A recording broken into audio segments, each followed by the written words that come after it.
अस्सलाम वालेकुम, क्या हाल चाल? I hope everybody is doing well. Yes we are. How many रोजास डाउन? 7। हाँ, अच्छा, कुछ फलों की कीमतें में रद्द-बदल मैंने देखा आज। कुछ तब्दीली महसूस हुई।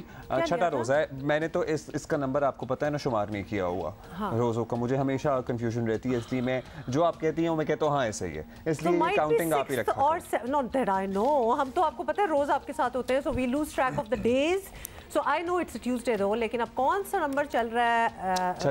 छठा है वैसे। अच्छा जी, कहना आपको ये है कि वो केले जो 400 या 450 या 500 रुपये फ़ी दर्जन मिल रहे थे, अब अचानक से आके धड़ाम से 150, 60 और बाज़ मकामात पे 120 भी मैंने देखे हैं। So there is a visible difference. अब आई वंडर कि लोगों ने ख़रीदारी छोड़ दी इनकी, तो उसकी वजह से डिमांड कम हुई और सप्लायर्स को कुछ एहसास हुआ तो कीमतें कुछ कम हुई हैं, या फिर वाकई पीछे से कुछ फसल में तब्दीली आई है या ज़्यादा सप्लाई है। शोर शराबा भी तो इस बात पे हुआ है ना। शोर शराबा तो आपको पता है किस बात पे नहीं था, वैसे हमारे इर्द गिर्द जो कुछ भी हो रहा है उस पर तो शोर शराबा है ही।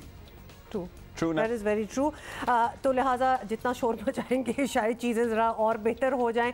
लेकिन एक सिचुएशन जो मैं देख रही हूँ आजकल, जहाँ आटा बांटा जा रहा होता है, उसके जब विजुअल सामने आते हैं तो एक तो दिल हिल जाता है देख के, बड़ी तकलीफ दे मनाज़र। माना कि उनको सस्ता या मुफ्त जिस तरह आटा मिल रहा होता है, लेकिन डेस्परेशन लोगों की ये है कि वहाँ वो जो एक पूरी सिचुएशन होती है ना, वो लगता है कि ये ले कि एक जंग छिड़ गई है, क्या हो रहा है, लोग एक दूसरे को धिक्के दे रहे होते हैं और डेस्परेशन है ये, क्योंकि उनको भी पता है कि हमने अगर आगे जाके ना लिया तो शायद हमारी बारी ही ना आए। ये आपका मसला नहीं है, ये हमने literally we have grown up watching these visuals. मुझे मुशर्रफ साहब के ज़माने में भी याद है, इसी तरह के आटे के लिए लाइनें लगा करती थी लोगों की, और आज भी 2023 है और हम उसी पॉइंट पे खड़े हुए हैं। रादर हम पीछे ही गए होंगे, आगे तो हम क्या ही गए हैं। कभी कभी वैसे अब्दुल्ला, एक और चीज़ आपको पता है कि हमारी economy is based on agriculture. Basically we are agricultural country. अब वहाँ अगर ऐसे मुल्क में जहाँ एग्रीकल्चर ही बैकबोन हो, उसमें आटे की इस तरह किल्लत और ये जो खाने की इस तरह किल्लत और ये हालात लोग अफोर्ड नहीं कर पा रहे हैं। I do get that, but इतना ज़्यादा हो ना कि आपको हर चीज़ महंगी ना हो। और दूसरी बात यह है कि अभी जो हालिया बारिशें और पर्टिकुलरली याराबाली हुई है, उससे फसलों को बहुत नुकसान पहुंचा है। I was speaking to a few farmer friends of mine, उन्होंने कहा कि यार आप लोग इतने आसानी से कह देते हैं कि मौसम बड़ा सुहाना है और हम बड़ा एंजॉय कर रहे हैं, हमारी जान खुश्क हुई भी होती है। खड़ी गंदम की फसल है जिस पे ओले पड़े हैं और पूरी फसल लेट गई है, और कोई मौजज़ा ये होता है तो वो फसल दोबारा खड़ी हो जाती है। अदरवाइज़ यील्ड पर मन मुतासर होती है इस खड़ी गंदम की फसल को जब बारिश या ओले मुतासर करें या इन पर पड़ें। So things are not good. चलें, ये तो वो चीज़ें हैं कि ऑब्वियसली हम अपनी एडवाइस और कोशिश ही करते रहते हैं, बट एनीवे जी, सुप्रीम कोर्ट आपको पता है आजकल बड़ी एक्टिव हुई है, तो क्या वहाँ लेटेस्ट अपडेट्स हैं?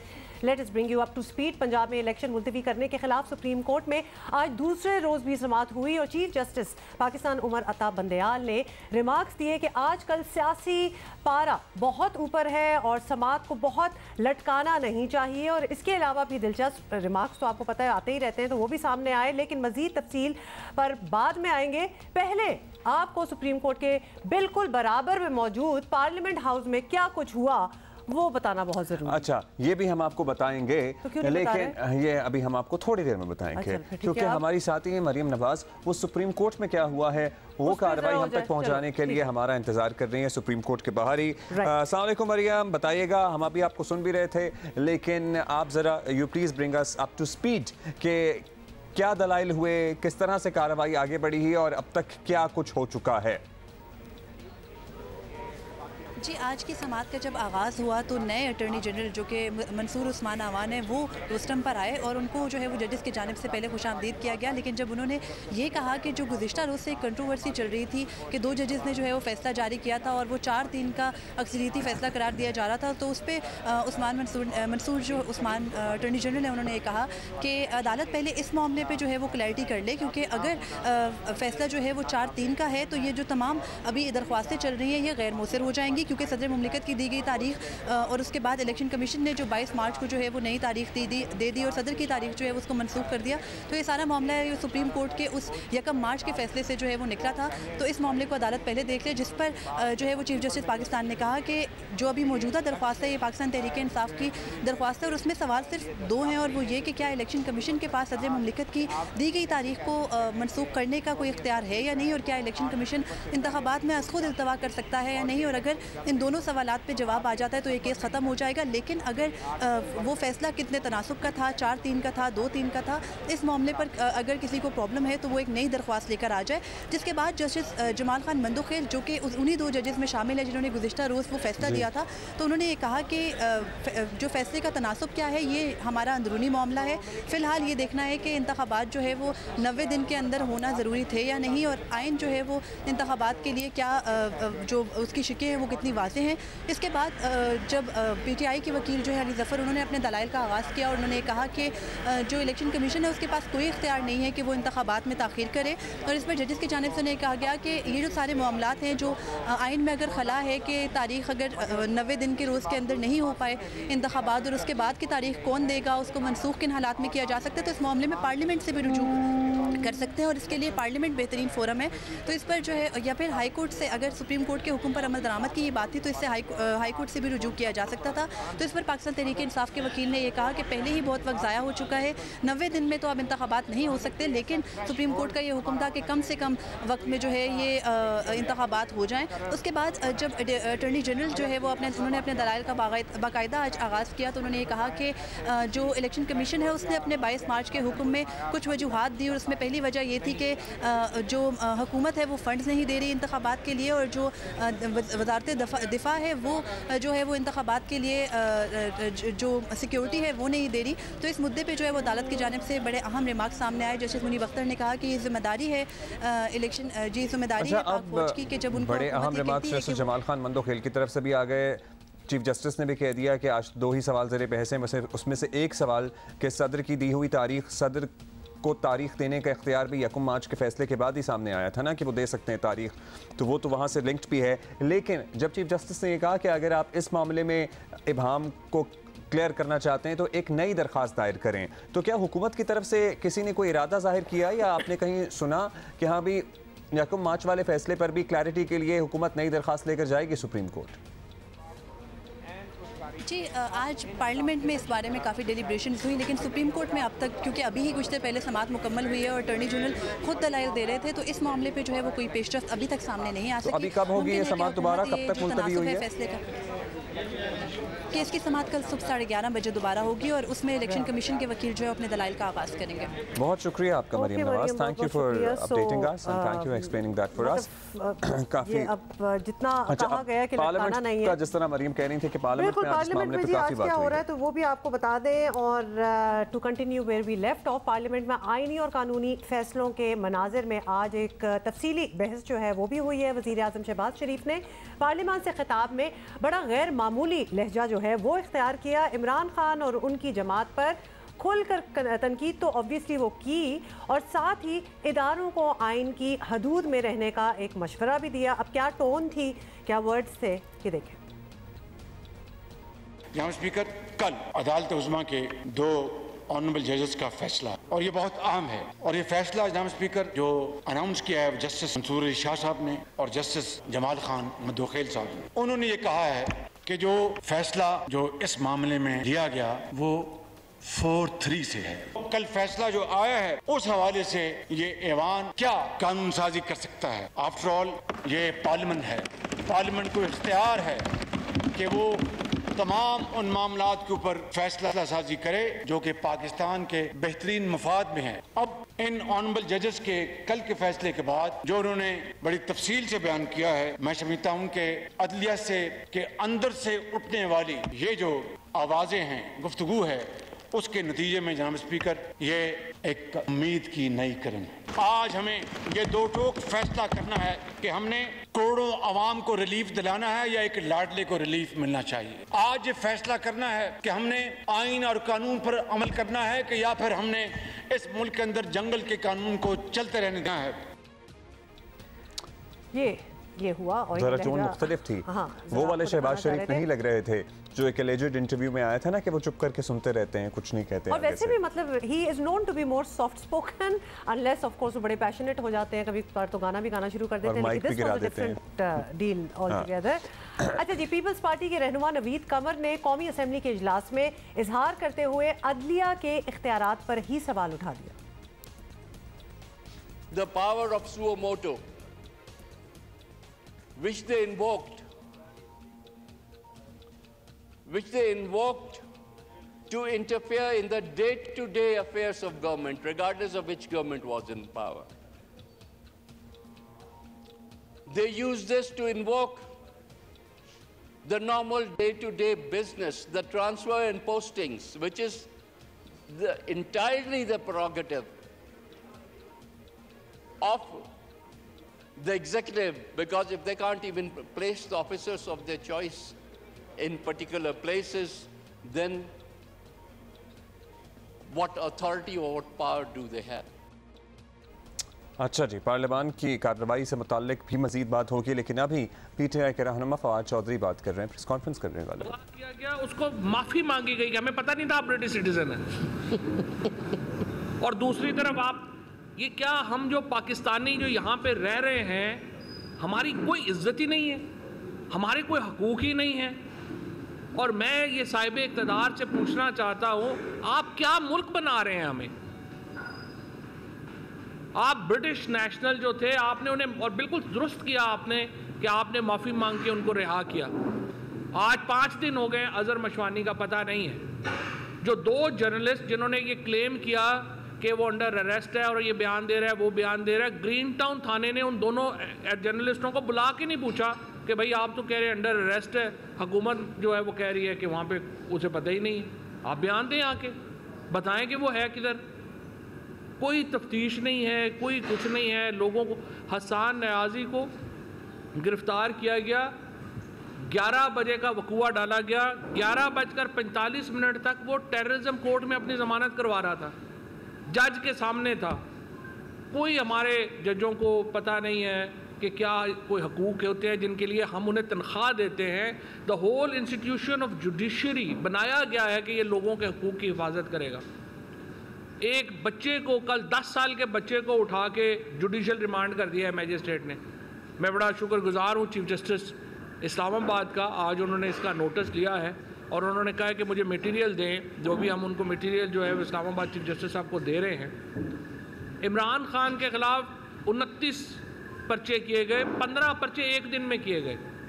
जो ये कल कह रहा था ना खुर्शीद शाह के बल्क में जनाब उनको ज़मानतें मिल रही हैं, इस तरह की बल्क में पर्चे कभी नहीं हुए थे। 143 केस इमरान खान और सीनियर लीडरशिप के ऊपर जो है वो किए गए हैं। और ये सारी डिटेल है जो इमरान खान साहब के ऊपर, ये पूरे देखिए, ये भी एक किताब है। खान साहब के ऊपर सिर्फ केसेस के टाइटल जो हैं वो ये एक किताब है। इसके साथ हमने 21 मार्च तक जो लिस्ट है, ये 1060 आदमी है जो अंडर अरेस्ट था, उसकी हमने लिस्ट जो है वो दे दी है। और अब जो है वो ये 1100 आदमी मज़ीद अरेस्ट है, उनकी लिस्ट हम जो है वो अभी दे रहे हैं। अच्छा जी, ये जो सारा काम हो रहा है इसका 90% जो है वो ये हो रहा है पंजाब में और इस्लामाबाद में। लिहाजा इंशाअल्लाह ताला हम एक पूरी मूवमेंट चला रहे हैं जिसमें, जैसा डॉक्टर मज़ारी ने आपको बताया, हम रीच आउट कर रहे हैं इंटरनेशनल इदारों को, डिप्लोमेटिक कोर को ये सारी रिपोर्ट जो है वो हमने भिजवा दी है। और हम, ये बड़ी खुशाइन बात है कि इस वक्त जो दुनिया के पावरफुल हलके हैं वो पाकिस्तान के ऊपर उनकी तवज्जो आ गई है। और रोज़ाना हम देखते हैं कि जो कांग्रेसमैन हैं, एमपीज़ हैं, जो दुनिया में कंसर्न हैं इन मामलात को लेके, ह्यूमैनिटी को लेके, वो इसके ऊपर बात करना अब शुरू हो गए हैं। और अगले 10 दिनों में इंशाअल्लाह आप देखेंगे कि ये प्रेशर जो है ये बढ़ेगा। हम ये जो पंजाब की इस वक्त क्रिमिनल कैबिनेट है, मोहसिन नकवी और उसके साथ जो काबीना में वज़ीर बैठे हुए हैं, इंशाअल्लाह हम पूरी इसके ऊपर, हमारे जो ओवरसीज़ पाकिस्तानीज़ हैं उन्होंने एक मूवमेंट शुरू की है कि इनके वीज़ास कैंसिल किए जाएं और इन्हें पर्सोना नॉन ग्राटा डिक्लेयर किया जाए वेस्टर्न ममालिक में जाने के लिए। और इंशाअल्लाह इन्हें अमेरिका में, यूके में, यूरोपीय यूनियन में, ये जो इस वक्त पंजाब की काबीना है, हमारा जो आईजी इस्लामाबाद है, आईजी लाहौर पंजाब है और उसके साथ जो कंसर्न्ड ऑफिसर्स हैं, हम इनके ख़िलाफ़ केसेस करने जा रहे हैं इंटरनेशनली, और इंशाल्लाह हम इनको पर्सोना नॉन ग्राटा डिक्लेयर करवाएंगे। जिस तरह नरेंद्र मोदी को गुजरात रॉयट्स के बाद अमेरिका ने पर्सोना नॉन ग्राटा डिक्लेयर कर दिया था, इसी तरीके से ये लोग जो हैं या पर्सोना नॉन ग्राटा डिक्लेयर होंगे, इनके इंटरनेशनल वीज़े मनसूख होंगे और ये इंशाल्लाह बाहर मुंह दिखाने के काबिल नहीं रहेंगे जिस तरह की हरकतें इन्होंने की हैं। 10 साल का बच्चा इस्लामाबाद में लोग आमिर मुग़ल के घर दाखिल हुए, आमिर मुग़ल नहीं मिला, उसके 10 साल के 13 साल के 15 साल के बच्चे जो हैं 3 उठा के ले गए। एक और वर्कर के घर दाखिल हुए हैं, वो मौजूद नहीं था, उसका 80 साल का वालिद उठा के ले गए। इस तरह तो देखें इंसानियत ही खूब ख़त्म हो गई है। जिस तरीके से तशद्दुद किया जा रहा है, हसन न्याजी के ऊपर पूरा पाकिस्तान उसको घुमा दिया है, अब कह रहे हैं एक पर्चा पेशावर में भी कर दिए। ये किस तरह से ये मुल्क को आपने मजाक एक बना दिया है। इस तरह से मुल्क जो है वो नहीं चल सकते। जबर के ऊपर, जुल्म के ऊपर रियासतें कायम नहीं हो सकती। इमरान खान के ऊपर आपने 143 पर्चे कर दिए हैं, PTI और इमरान खान के ऊपर। हम लोग रोज़ सुबह उठते हैं, पता लगता है जी 2 नए पर्चे हो गए हैं। इस तरह से जो मामला चल रहे हैं, पाकिस्तान को ये दोबारा फैटफ में शामिल करवाएंगे जो इनकी हरकतें हैं। ये पाकिस्तान को ह्यूमन राइट्स इंडेक्स में हमारा जो स्पेशल स्टेटस है यूरोप के साथ वो ख़त्म अपना ये करवाएंगे और हमें एक नई मुसीबतों में डालने का इनका पूरा इरादा है, क्योंकि इनको कुछ पता नहीं।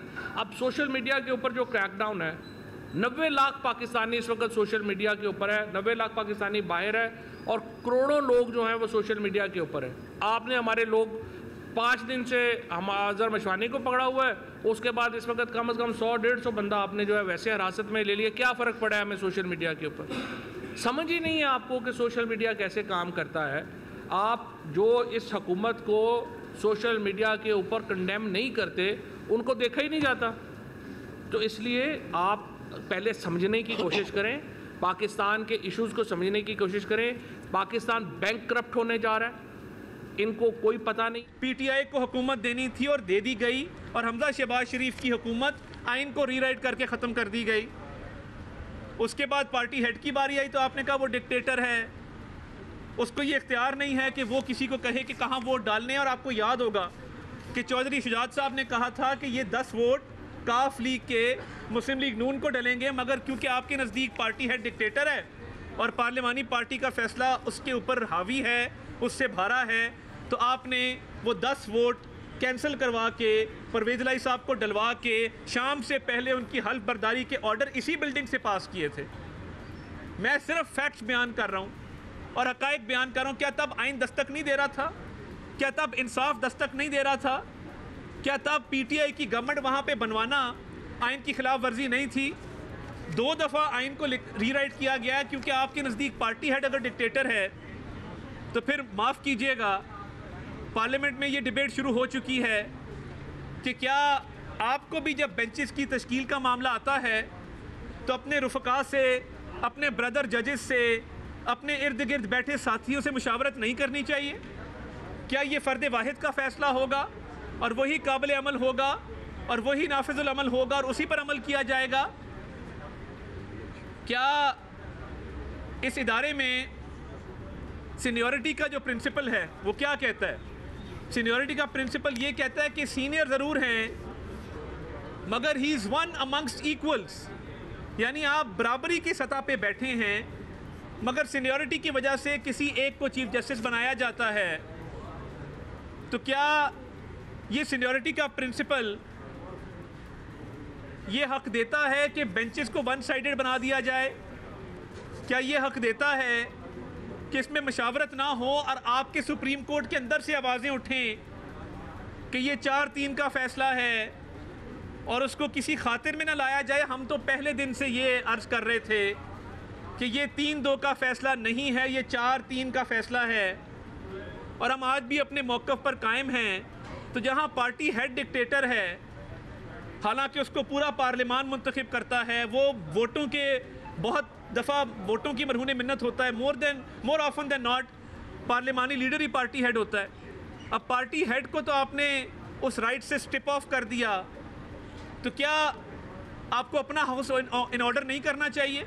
क्या आपको बेंचेस की तश्कील में अपनी मुशावरत नहीं करनी चाहिए कि ऐसे तनाज़ात जन्म ना लें और ऐसे तनाज़ात पैदा ना हों कि जहाँ पे पूरी कौम ये डिबेट कर रही हो कि ये 4-3 है कि ये 3-2 है, और जबकि 4-3 वाज़े हो चुका, रोज़े रोशन की तरह आया है कि ये 4-3 है, तो फिर इस केस को सुनने का क्या मंतक है? और अगर 63A की इंटरप्रिटेशन पे चले जाएं और तशरीह पे चले जाएं, जब सुप्रीम कोर्ट के एक ऑर्डर से जुडिशल वज़ीर आला परवेज़ इलाही साहब ने इक़्तिदार संभाला था, तो क्या 63A की तशरीह जो की गई, अगर वो ठीक की जाती, आइन की मंशा और रूह के मुताबिक की जाती, तो क्या आज ये नौबत आती?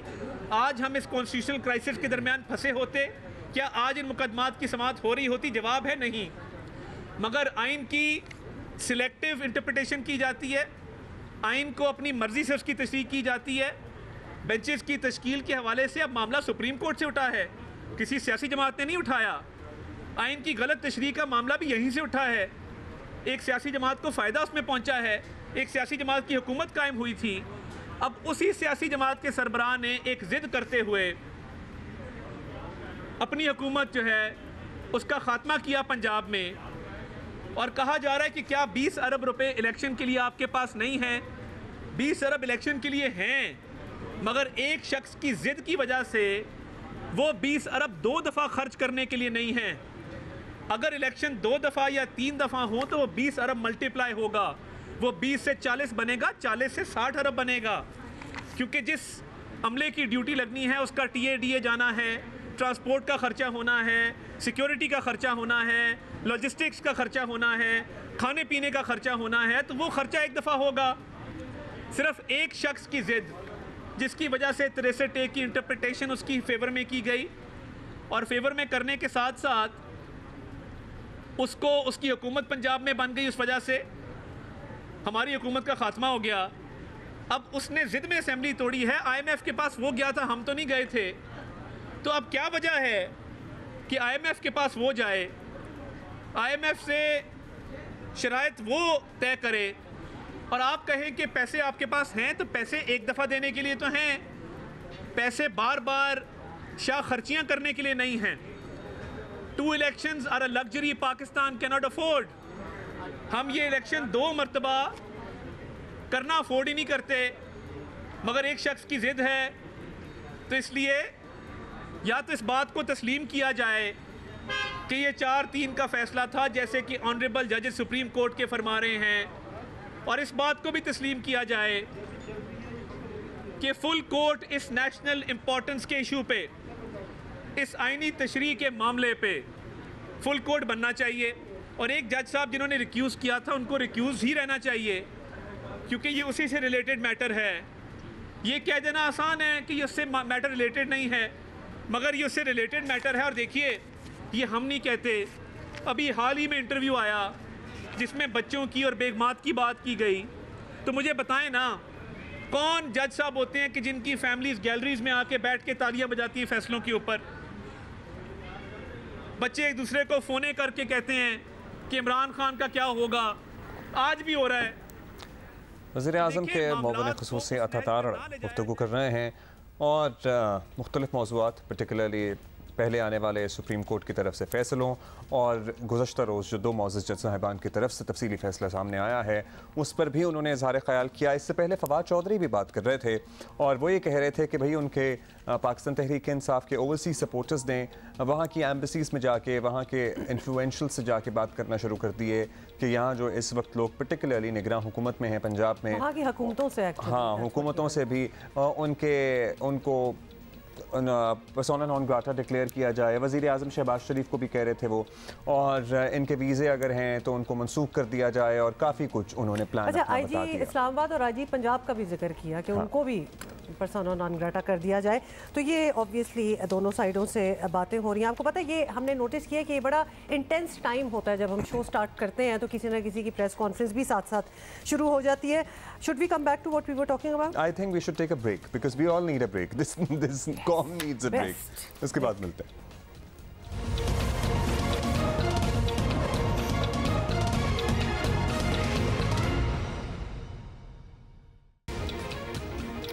Welcome back and as promise आपको पता है कि रमज़ान में हम आपके सामने वो ऑर्गेनाइजेशंस लाते हैं, रखते हैं, उनके बारे में बताते हैं जो कि ज़बरदस्त काम कर रही हैं, लेकिन they can not work without your donations and your ज़कात।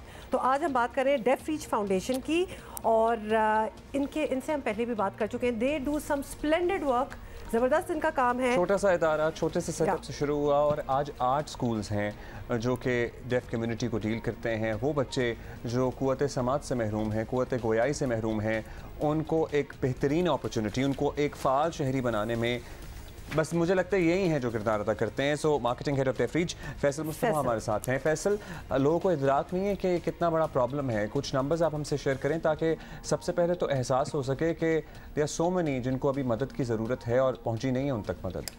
देखिए, पाकिस्तान में तकरीबन 1 मिलियन ऐसे बच्चे हैं जो कि स्कूल गोइंग एज में हैं and only 5% of them have access to quality education।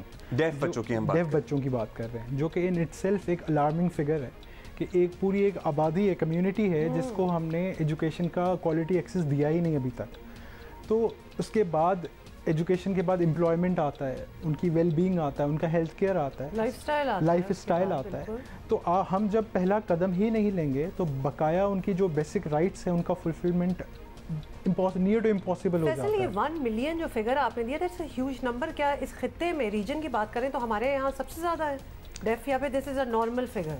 देखिए, WHO का इस पर काफ़ी काम किया हुआ है। उनके हिसाब से एक सर्टेन परसेंटेज ऑफ पॉपुलेशन जो है आपका डेफ होता है। जो पाकिस्तान का वो बनता है वो तकरीबन 1 मिलियन बनता है। अच्छा। जिसमें से जो फिर पाकिस्तान के जो स्टैट्स हैं only 5% of them have access to quality education.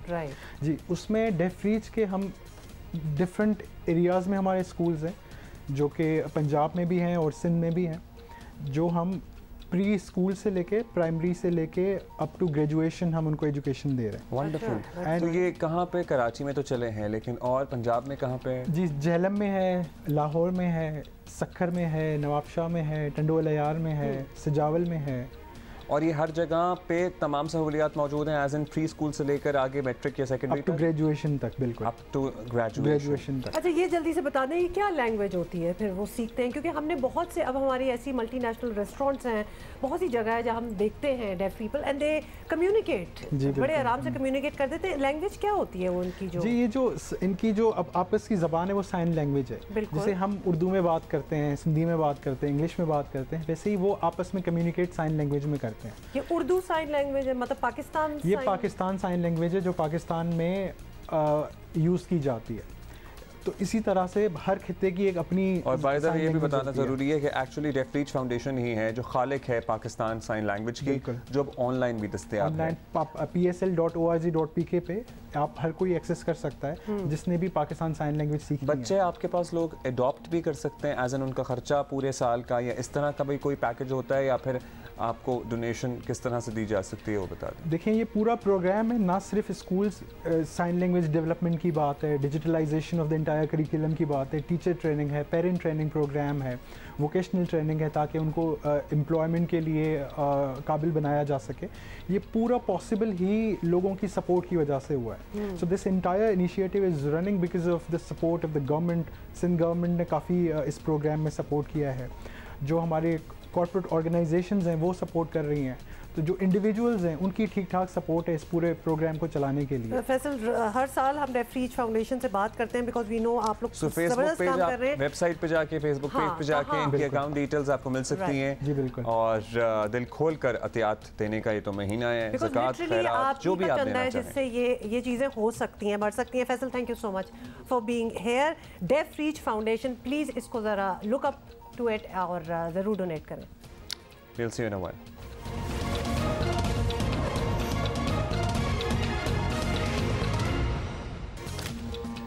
Welcome back भाई, बड़ी देर हो गई, खाने पीने की कोई बात नहीं हुई है। आप कहते हैं हाँ, we need some new ideas, fresh and new ideas for iftar and इसके लिए हम जा रहे हैं बन्नू, और बन्नू में हमारे साथी हैं मंजूरुद्दीन, वो हमें कुछ आइडियाज शेयर कर रहे हैं। Over to you, मंजूर। जिस वक्त मैं टांचे बाज़ार में मौजूद हूँ, जिसको बन्नू का फूड स्ट्रीट भी कहा जाता है, इफ्तारी के लिए हर किस्म के लवाजमात यहाँ मिलते हैं, जिनमें ख़ासकर बन्नू का पुलाव जो कि बिल्कुल फ्रेश इफ्तारी के लिए बनाया जाता है। इसके अलावा पकोड़े, सब्जी, लोबिया, पाए, चिकन, बीफ इफ्तारी के लिए खसूसी डिशें हैं जो बनाई जाती हैं। टांचे बाज़ार में नमाज असर के बाद लोगों की एक बड़ी तादाद रोज़ा इफ्तारी की ख़रीदारी करती है। अगर दूसरी तरफ देखा जाए तो महंगाई का रोना भी रोया जा रहा है। दुकानदार इस बाबत से जब उनसे पूछा गया तो उनका ये कहना है कि सेल महंगाई की वजह से काफ़ी कम हो गई है। हम साहब का रमज़ान की बदौलत आधा सामान तैयार कर रहे हैं। मौजूदा रमज़ान में महंगाई की वजह से हमारी सेल आधी हो गई है। रमज़ान में बहुत महंगाई है, हम महंगाई की वजह से बहुत परेशान हैं। मौजूदा माह रमज़ान में सबसे महंगा फ्रूट है जो कि रोज़ादार की खरीद से बाहर है। जी तो है, मुझे आइडिया आ गया। सब्जी या फिर काबली पुलाव, बहुत अच्छी चीजें थी। लेकिन बहुत ही जबरदस्त था। और ये जो पुलाव, हाँ ये बहुत, मगर इसमें किस साइज का गोश्त है? मुझे ये कौन सा बोटा है? ये बोटी नहीं है। नाराज क्यों हो रहे हैं? मतलब कि ठीक है ना, छोटी सी होती बोटी तो आप कहते हैं 3 तो होनी चाहिए, तो अब बोटा आ गया। ये मेरा बोंग है, नल्ली और बोंग साथ में इन्होंने मिलाई हुई। ये काबली पुलाव, ये क्या तला जा रहा है यहाँ पे? मछली। ओह दैट रिमाइंड्स मी, मेरे का मछली आई हुई है। But anyway I am hooked on to. तब से आई हुई है, वो बनी नहीं अब तक? नहीं, वो मुझे आती नहीं है ना। पता है, आप अगर फ्रेश बना लें तो बेहतर है, क्योंकि समंदरी मछली अगर आप फ्रीज करके बनाएंगी तो उसमें वैसे जिन्होंने मुझे भेजी थी वो फ्रोजन ही थी। अच्छा, वो फ्रोजन ही आई है। हाँ, वो फ्रोजन ही आई है, वो जो बिस्किट्स होते हैं। खैर, I need मछली आइडियाज आल्सो। बिल्कुल, कोई आप हमें जरा लिख के बताइए आज जियो पाकिस्तान टीवी पे कि आज आप क्या बना रहे हैं इन इफ्तारी। And we gonna see you after this very short break. Stay with अस।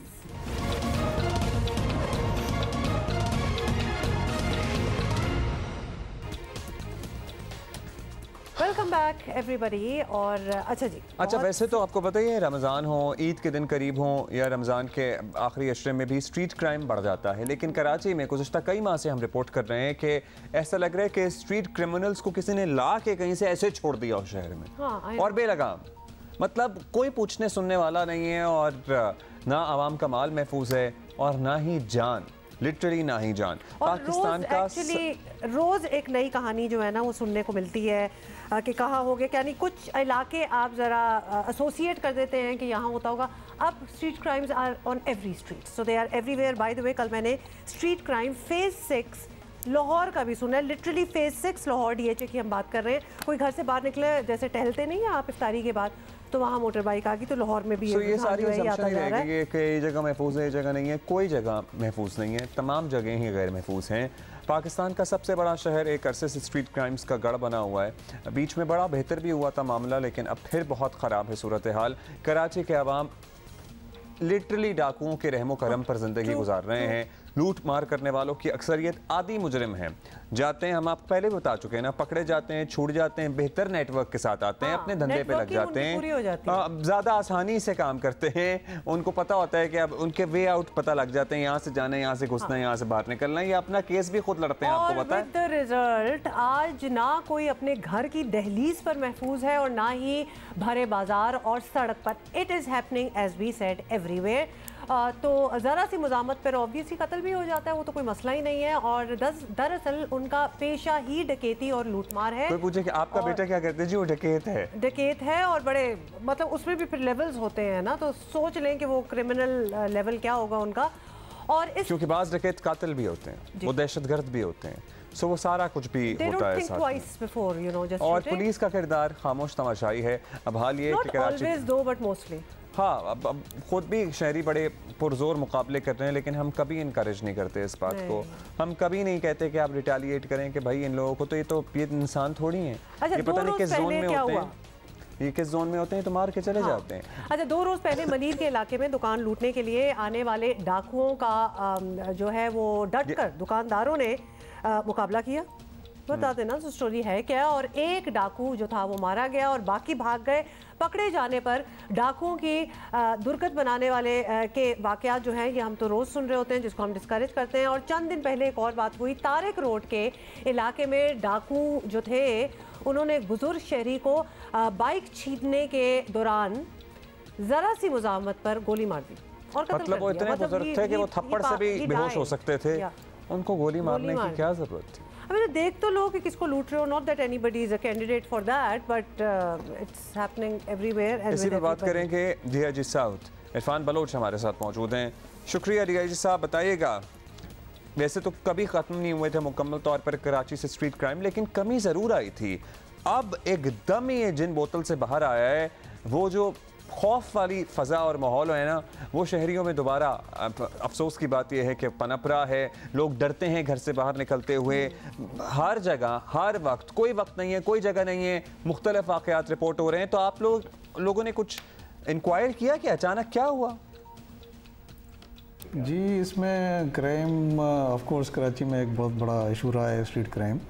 लेकिन आप हमारे फिगर्स अगर देखेंगे तो उसमें अपेरेंटली तो यही है कि उसमें कमी हो रही है। लेकिन अनफॉर्चुनेटली जो वायलेंस है क्राइम में, जिसमें लोग मर रहे हैं, अनफॉर्चुनेटली कत्ल हो रहे हैं, ज़ख्मी हो रहे हैं, वो ज़्यादा अभी कुछ रिसेंटली हमने देखा है। उसमें 2022 में और 2023 में उसमें कुछ ज़्यादा इजाफा हो रहा है। तो उसको काउंटर करने के लिए पुलिस डिफरेंट स्ट्रेटजीज़ भी बना रही है और उसमें काफ़ी एनकाउंटर्स भी हो रहे हैं, पुलिस गिरफ्तारियाँ भी कर रही है। लेकिन अनफॉर्चुनेटली ये है कि वो अभी भी उसके ऑफ कोर्स बहुत ज़्यादा रीजंस भी हैं।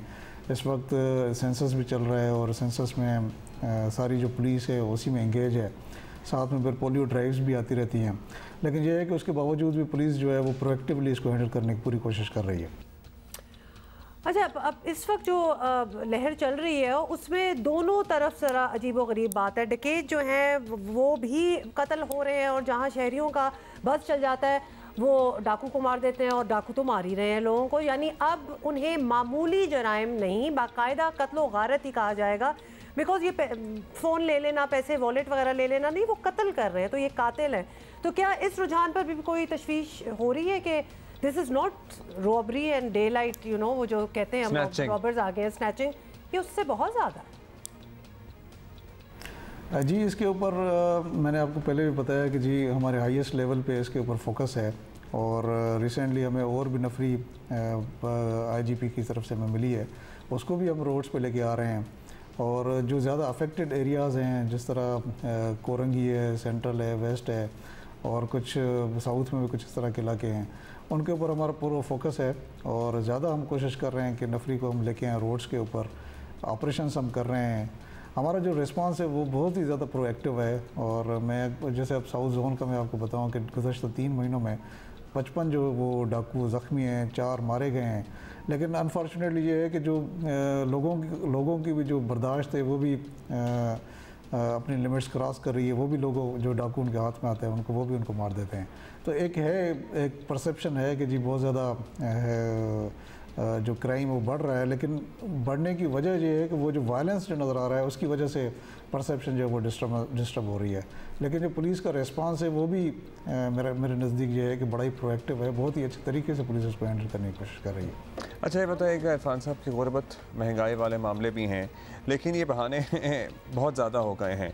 पकड़े जाने वाले अक्सर आदी मुजरिम होते हैं, वापस आते हैं, बेहतर नेटवर्क के साथ आते हैं, दोबारा चले जाते हैं, अपना केस खुद लड़ते हैं। तो इसमें सुसाइड पुलिस अपना केस खुद जी, जोकर साहब आपको याद है वो कह रहे थे अदालतों में वकील नहीं हायर करते, they fight their own cases. इसमें सर पुलिस का निज़ाम बेहतर करना होगा ना, अदरवाइज क्या ये रिजल्ट नहीं मिलेगा आप लोगों को कभी भी। देखें जी, रिपीट ऑफेंडर्स जिसको हम कहते हैं, जिसको आप बार बार कह रहे हैं कि जी वो निकलते हैं फिर वारदात करते हैं। देखें, वो तो क्रिमिनल जस्टिस सिस्टम ओवरऑल करने की ज़रूरत है और उसके ऊपर भी काफ़ी डिस्कशंस भी चल रही हैं कि जो लोग जेल में जाते हैं उनको सज़ाएं नहीं होती, फिर सज़ाएं ये भी है कि फॉल्टी इन्वेस्टिगेशंस है। अब फॉल्टी इन्वेस्टिगेशंस के ऊपर भी हम बहुत ज़्यादा काम कर रहे हैं और जो प्रोसिक्यूशन है, रिसेंटली भी हमारी हाईएस्ट लेवल पे मीटिंग्स हुई हैं कि जी प्रोसिक्यूशन को हम ठीक करें, जो लोग जेल में जाते हैं वो बाहर ना निकलें। काफ़ी इसमें हम काम कर रहे हैं, प्रोविंशियल गवर्नमेंट काम कर रही है, पुलिस मिल के काम कर रही है और मुझे पूरी उम्मीद है कि हम जल्दी इस मसले को हल करने में कामयाब हो जाएंगे।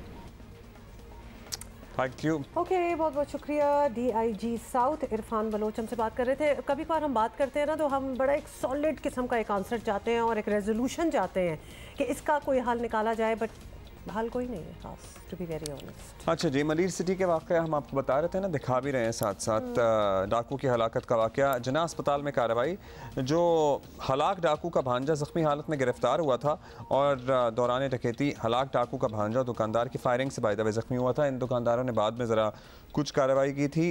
गार्ड की वर्दी में जना अस्पताल पहुँचा, ज़ख्मी हालत में बेसिकली जो ज़ख्मी था ना वो अपने आप का इलाज कराने के लिए गार्ड की वर्दी में पहुंचे। वैसे ये चेक कर रही हैं आप?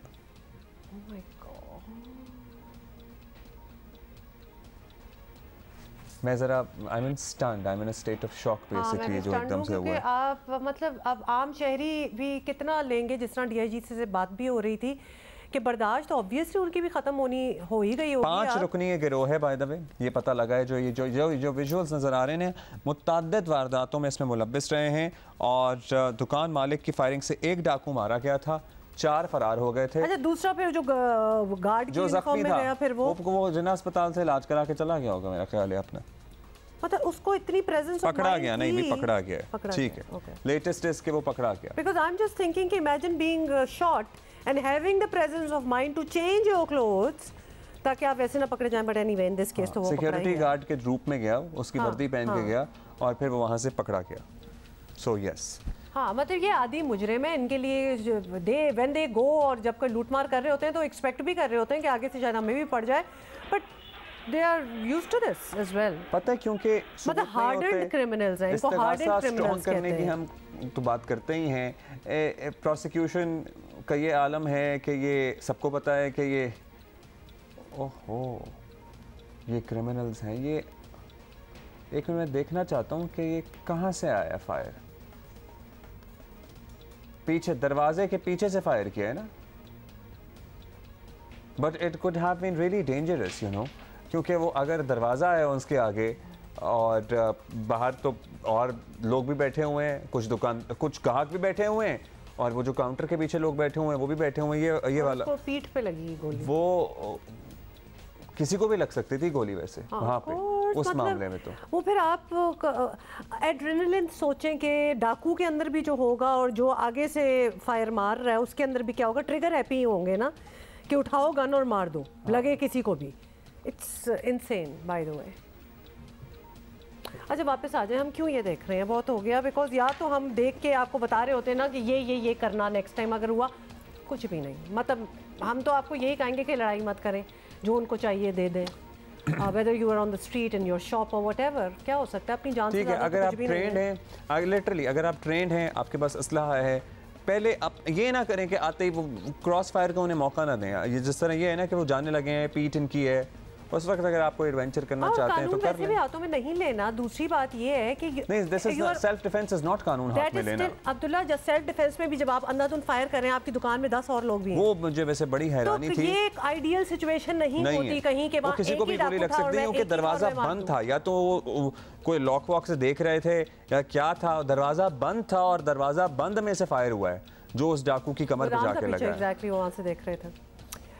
अच्छा, आगे चलते हैं। देखिए, बड़ी डिप्रेसिंग किस्म की बात है, लेकिन जैसे कि मैंने आपको पहले बताया था कि लाहौर में भी कल ही आई नो पीपल जिनके साथ ये हुआ है, सो इट्स हैपनिंग एवरीवेयर। और इस्लामाबाद की भी बहुत खबरें आ रही हैं स्ट्रीट क्राइम्स की। अभी हमारे पास ताज़ा तरीन खबर है इस्लामाबाद से, आपको पता ही है आज सुबह भी समाअत हुई है इस अहम तरीन केस की, कल तक के लिए मुलतवी कर दी गई। इंतखाबात में अल्तवा से मुतालिक जो केस है PTI की दरख्वास्त है, और कल 2 मुअज़्ज़ज़ जज साहिबान के यकुम को जो फैसला आया था, यकुम मार्च को, उसमें से 2 का तफसीली फैसला सामने आया जिसमें उन्होंने बहुत से सवालात उठाए और 1 मैन शो करार दिया चीफ जस्टिस के ऑफिस को। और अब ये सामने आ रही है खबर कि अदालती इस्लाहात के लिए हुकूमत ने फौरी तौर पर कानून साजी का फैसला किया। गालिबन असखुद नोटिस में अपील से मुताल्लिक कुछ कानून साजी की खबरें मौसूल हो रही हैं। वकार सत्ती हमारे साथी हमें ज्वाइन कर रहे हैं from Islamabad. He has the details. लेकिन हम जैसे ही हमें हमारा रब्ता होगा वो हमें बताएंगे, लेकिन हम आपको बता ये रहे हैं कि दिस इज़ द लेटेस्ट कि अदालती इस्लाहात के लिए फौरी कानून साजी का फैसला किया है हुकूमत ने। अबाउट टाइम टू, क्योंकि जुडिशल रिफॉर्म्स की बात तो हो ही रही है और अब सुप्रीम कोर्ट के अपने मुअज़्ज़ज़ जज साहिबान की तरफ से भी बहुत सारे सवालात उठाए गए हैं।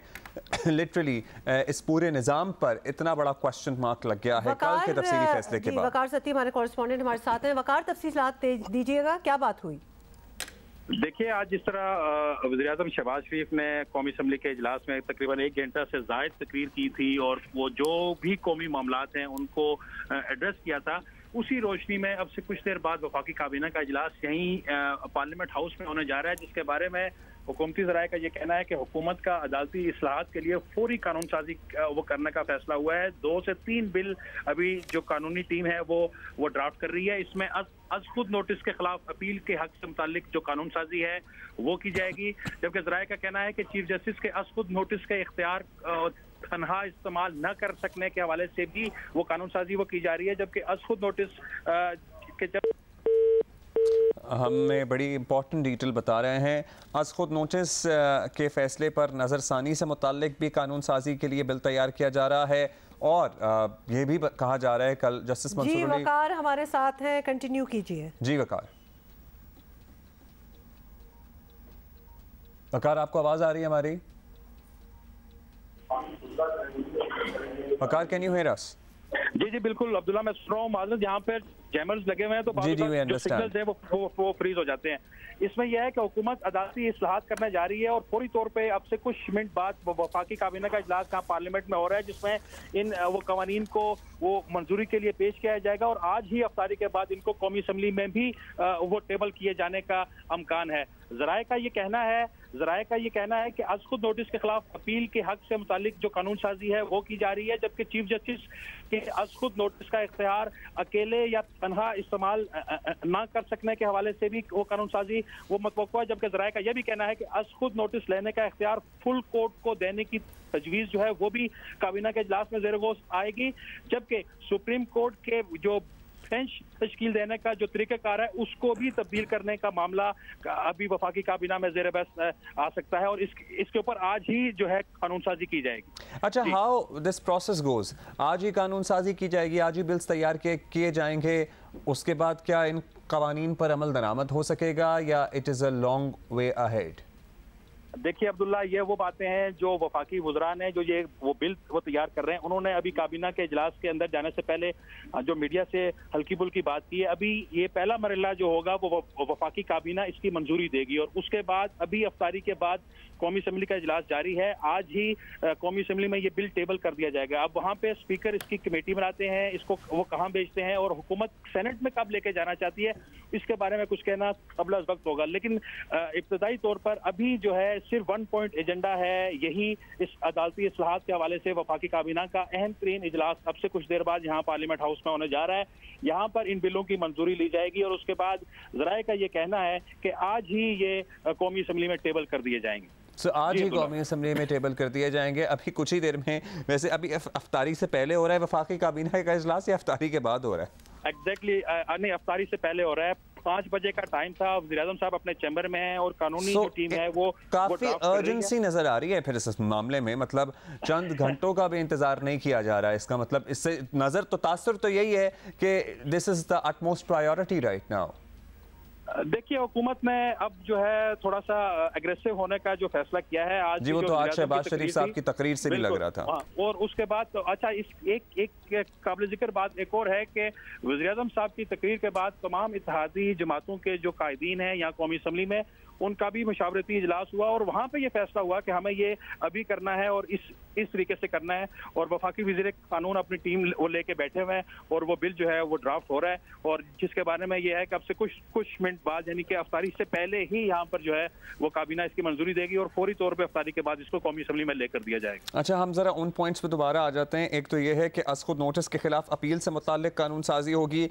एक अज़खुद नोटिस लेने का जो चीफ जस्टिस का इख्तियार है उसको भी उसमें भी तब्दीली तजवीज़ की जाएगी कानून साजी के जरिए कि या तो वो 5 रुकनी बेंच हो या फुल कोर्ट के पास इख्तियार हो के अज़खुद नोटिस लिया जा सके। ऐसा ही है और इसके अलावा भी कुछ और है वकार जिस पे कानून साजी की तैयारी की जा रही है? देखें, आज खुद नोटिस लेने का जो तरीक़ेकार है वो भी तजवीज़ ये है कि वो फुल कोर्ट को दिया जाए, यानी कि कोई भी एक जो साहब हैं वो ये इख्तियार इस्तेमाल ना करें। जबकि ये भी तजवीज़ है कि सुप्रीम कोर्ट के बेंच की तश्कील देने का जो तरीक़ाकार है उसको भी तब्दील करने के हवाले से एक तजवीज़ है। जबकि अज़खुद नोटिस के खिलाफ अपील के हक से मुताल्लिक कानून साजी है उसके ऊपर भी लेजिस्लेशन होने जा रही है आज।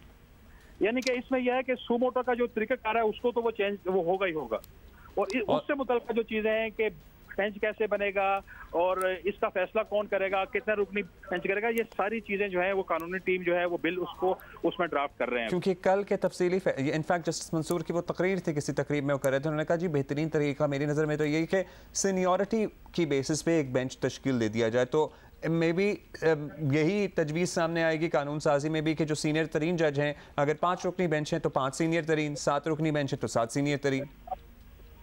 देखिए इसके बारे में कुछ कहना अभी वो वक्त होगा, लेट्स सी क्या होता है। लेकिन यह है कि ये जो अदालती इस्लाहात का सबसे अहम इशू सू मोटो का तरीक़ाकार है, जो तनकीद का निशाना भी वो बनता है बाज़-औक़ात, उसको ये अब हम खत्म करने के लिए अब ये जो वो लेजिस्लेशन होने जा रही है अदालती इस्लाहात के हवाले से। बहुत शुक्रिया आपका वकार, हमें अपडेट कर रहे थे फ्रॉम द पार्लियामेंट हाउस। और काबीना का इजलास कुछ ही देर में होने वाला है। जितने भी हों वो बेंच बन जाए, मतलब आई कांट बिलीव कि ये कहना पड़ रहा है। This is how it should be, doesn't it already make sense कि जो सीनियर मोस्ट होंगे उन्हीं से बात शुरू हो। सीनियर मोस्ट को तो किसी बेंच में नहीं रखते चीफ जस्टिस साहब। Anyway break.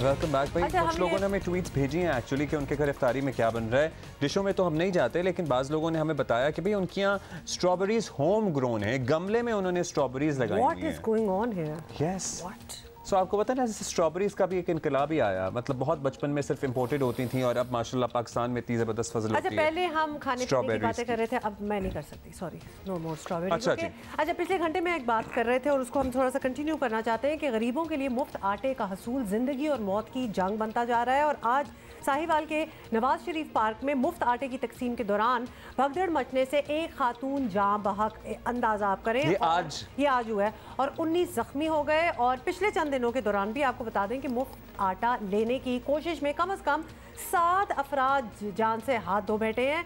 और इंसानी जान की कीमत एक आटे का थैला ठहरी है इस वक्त। अनबिलीवेबल कि किसी को आपको जी कौन कहाँ गए हैं, घर वाले आटा लेने गए और वापस ही ना आए, क्योंकि ये हो गया बीच में। सो ये इसका सिस्टम जो है जरा बेहतर करना पड़ेगा। और भगदड़ मचने से मैरिज हॉल की एक दीवार गिर गई जिससे 4 अफराद जख्मी हुए। लोधरा में मुफ्त आटे की तकसीम के दौरान 6 खवातीन बेहोश हो गई थी। इससे पहले मालाकंड में मुफ्त आटा ना मिलने पर शहरियों ने एहतजाज किया। हाँ, लेवी फोर्स ने भी फिर लाठीचार्ज किया। पेशावर रेरा इस्माइल खान में शहरियों ने आटे के पूरे ट्रक ही लूट लिए। ये सूरत हाल है हमारे सामने, ठीक है। अच्छा जी, इसी पे बात ज़रूर करना चाहते हैं हम, और हमें ज्वाइन किया है वज़ीर मुमलिकत बराए पॉवर्टी एलिविएशन एक्चुअली फैसल करीम कुंडी साहब हमारे साथ हैं। फैसल करीम कुंडी साहब, इंस्टॉल से जो अभी हम सारे विजुअल्स देख रहे हैं, हम थोड़े से खौफज़दा हो गए हैं। इंस्टॉल से मुतालिक आटा लेने वालों को शिकायत ये है बाय द वे कि एक मुश्किल मरहले से गुजर कर आटे की मंजूरी मिलती है और उसके बाद भी इतना रश और ऐसी भगदड़ होती है कि जिसमें ताकत है वो ही ले जाएगा और असल जो हकदार है उसको कभी कुछ मिलता है, कभी कुछ नहीं मिलता। और ख़वातीन तो बिल्कुल ही लास्ट नंबर पे होती हैं, उनको तो ऑलमोस्ट कभी कुछ नहीं मिलता। तो क्या ऐसी शिकायत आप तक भी पहुंची हैं और कुछ कर रहे हैं इस बारे में? 2-3 चीज़ें हैं और हमने लोगों तक ये चीज़ें पहुंचाई हैं कि आप जब आटा लेने के लिए जाएं उससे पहले कि आप इसके लिए एलिजिबल हैं या इलिजिबल हैं, तो अगर अपना आईडी कार्ड नंबर 8171 पर अगर आप मैसेज करें तो आपको एक मैसेज मिलेगा कि आप इसके लिए एलिजिबल हैं या एलिजिबल नहीं है। अगर आप एलिजिबल हैं तो वो मैसेज लेकर अगर जाएँ वहाँ पर जहाँ पर आटा तकसीम हो रहा है तो आपके लिए आसानी होगी। जो लोग ये नहीं करते, जब वहाँ पर पहुँचते हैं, वहाँ पर हमारे रिलेटिव्स बैठे हैं, उस वक्त शनाख्ती कार्ड का नंबर दिया जाता है, उसमें कुछ टाइम लगता है उनके एलिजिबल और इलिजिबल के लिए, और उसके बाद ये चीज़ होती है वहाँ पर डेफिनेटली भगदड़ होती है। आप अगर ऐसे भी देखें, जब भी ये चीज़ें होती हैं, आप अब मुख्तलिफ जगहों पर ये भी शिकायत मिली है जब लोगों ने जो है वो टोटली ट्रक जो आटे के ट्रक हैं उसके ऊपर हमलावर हो चुके हैं और मतलब है कि चीज़ें आटे की जो है वो थैलियाँ जो है एक दूसरे से खींच रहे हैं और ले जा रहे हैं, जो कि मैं नहीं समझता कि एक अच्छा पॉजिटिव है। कुंडी साहब, इसका हल तो कोई करना होगा ना, लोग मर रहे हैं, मतलब आज भी एक औरत चल बसी, ये सिलसिला ऐसे तो नहीं चल सकता। कोई निज़ाम लाना होगा, कोई नज़्म व ज़ब्त, कोई डिसिप्लिन, कोई सिस्टम बनाना होगा जिसके तहत ये सारा फंक्शन चले। देखिए, 2 चीज़ें हैं। आया गवर्नमेंट जो है, लोकल गवर्नमेंट उसको कंट्रोल करेगी, लोकल गवर्नमेंट मीन्स की पुलिस कंट्रोल करेगी। फिर वहाँ पर अगर लाठी चार्ज होता है या उनको कहा जाता है कि आप लाइन में खड़े हो और पुलिस उस पर कह रहे हैं, तो फिर भी आप लोग चैनल पे दिखाते हैं कि जी देखें गरीब लोग जो हैं उनको आटा नहीं मिल रहा, आटे लेके पहुँचे तो पुलिस उनके ऊपर लाठी चार्ज करती है। बहुत सी ऐसी चीज़ें जिसको अगर आप देखें कि वो चीज़ें नहीं हो प्रॉब्लम। लेकिन बेस्ट चीज़ अभी भी अगर हुकूमत इस पर फॉलो करे, अगर बेनज़ीर सपोर्ट प्रोग्राम को टास्क दे, जिस तरह फ्लड में दिया था 28 22 लाख फैमिलीज जो हैं वो अफेक्ट हुई थी फ्लड से, और हमने 17 रुपये तकसीम किए विद इन 1 मंथ। तो अगर ये चीज़ें जिस तरह सिंध हुकूमत कर रही है, मैंने पहले कहा अगर हम ये चीज़ पंजाब और बलूचिस्तान और खैबर पख्तूनख्वा में भी ये चीज़ करते, अगर लोगों तक हमारे, क्योंकि पूरे पाकिस्तान में हर जगह पर हमारे तो रिटेलर्स मौजूद हैं, और रिटेलर्स के थ्रू अगर उनको कैश पैसे तकसीम कर देते तो मैं समझता हूँ कि आसानी होती, भगदड़ ना होती, ये चीज़ें ना होती, नाखुशगवार वाक़यात पेश ना होते। बहुत शुक्रिया फैसल करीम कुंडी साहब, लेकिन हल कोई ख़ास हमें नज़र नहीं आया। तो if you think that you are deserving 8171 पे आप अपना मैसेज करके अपना भाई इनिशिएटिव तो अच्छा है, लेकिन प्लीज़ इसकी बेनज़मी जो है वो ख़त्म होनी चाहिए, क्योंकि यू नो बहुत ऑफ सीन हो जाता है जब ये पता लगता है या ये खबर कहीं जाती है कि आटे की लाइन में लोग मर रहे हैं। देखिए इनिशिएटिव अच्छा है, इसमें कोई बुराई नहीं है, इनिशिएटिव अच्छा है कि गरीबों को मुफ्त आटा मिले, लेकिन तरीक़ेकार कोई बेहतर होना चाहिए। दिस इज़ नॉट ऑन, इसमें और लोग मरेंगे, वरना this will not stop here. I hope कोई निज़ाम उससे पहले ठीक हो जाए और लोग भी ज़रा ख्याल करें। ब्रेक हो रही है, ब्रेक के बाद मिले।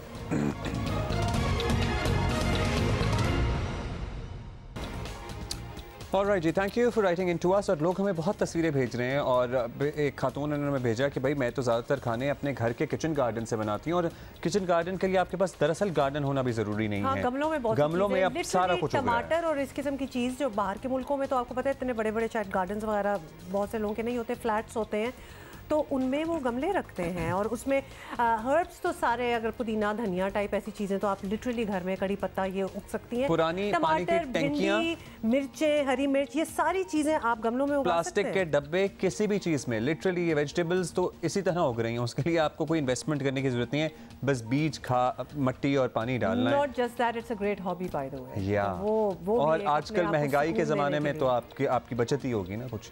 सो प्लीज़ डू इट, और हमें तस्वीरें भेजें कि आपने क्या क्या चीज़ें उगाई अपने घर में। अब हम आपसे इजाज़त लेंगे, एंड इंशाल्लाह we are gonna see you tomorrow. Bye.